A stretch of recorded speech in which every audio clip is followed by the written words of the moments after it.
സ്വാഭാവിക നർമ്മവും സ്വതസിദ്ധമായ അഭിനയ ശൈലിയും കൊണ്ട് മലയാള സിനിമയിൽ 4.5 പതിറ്റാണ്ടോളം നിറഞ്ഞു നിന്ന സഹൃദയനായ കലാകാരൻ.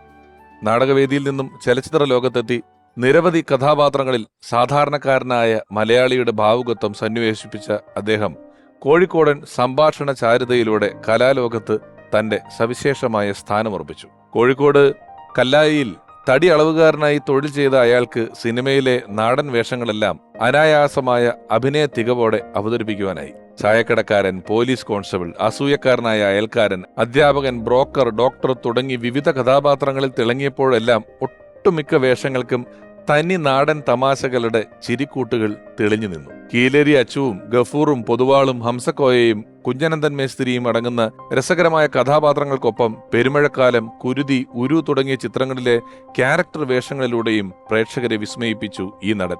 അസാധാരണ മനുഷ്യരോടൊപ്പം ജീവിക്കുവാൻ ഭാഗ്യം കിട്ടിയ ഒരു സാധാരണ മനുഷ്യനാണ് താനെന്ന് വിനയപൂർവ്വം വിശ്വസിച്ച് നാട്യങ്ങളില്ലാത്ത നന്മയിലൂന്നിയ ജീവിതം നയിച്ച ആ കലാകാരൻ അനശ്വരനായി തുടരുന്നു.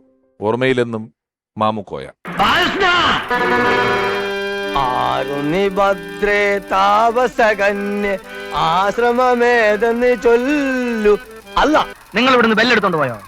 ആ കൊണ്ടേ. എന്നിട്ട് അതല്ലേ രാത്രി ഞാൻ പോയി തന്നായി. അതാ പവിത്ര പവിത്ര വർത്താനം പറയാൻ ഇവിടെ ആണുങ്ങളുണ്ട്. ചലക്കരുത് വേറെ വീടോ? ആരാന്ന് ചോദിച്ചാൽ ഗഫൂർക്ക ദോസ്ത് എന്ന് പറഞ്ഞാൽ മതി. അങ്ങനെ ശവിക്കാൻ മാത്രം ശക്തിയുള്ള ഒരു ഒറ്റ പെണ്ണ് ദുനിയാവിലില്ല. നിനക്ക് ജീപ്പ് ഓടിക്കാൻ ഒരാൾ വേണമെങ്കിൽ ഇനി സംസാരിക്കേണ്ടത് എന്നോടാണ്, മൂസ ഖാദറിനോട്.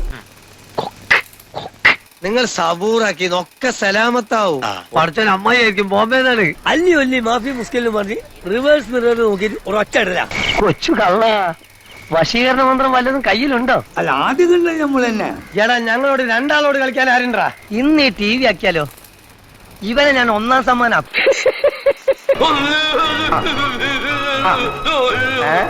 ഇത് മേൽശാന്തി സുബ്രഹ്മണ്യ ശാസ്ത്രികൾ. അസ്സലാമു അലൈക്കും. ഒരുത്തൻ അപകടം പറ്റി ആസ്പത്രി കിടക്കുമ്പോഴല്ല ചെറ്റവർത്താനം പറയല്, മനസ്സിലായോ? വിദ്യാഭ്യാസമുള്ള ഒരുത്തനും നമ്മളെ പാർട്ടിയിലില്ലേ? പതുക്കെ. ഇവരുടെ പേര് ഹംസക്കോയ എന്നല്ല, കർത്താന്നാണ്. എന്നെ നോക്കൂ, ഇത് കിട്ടണം. ഓർമ്മയിലെന്നും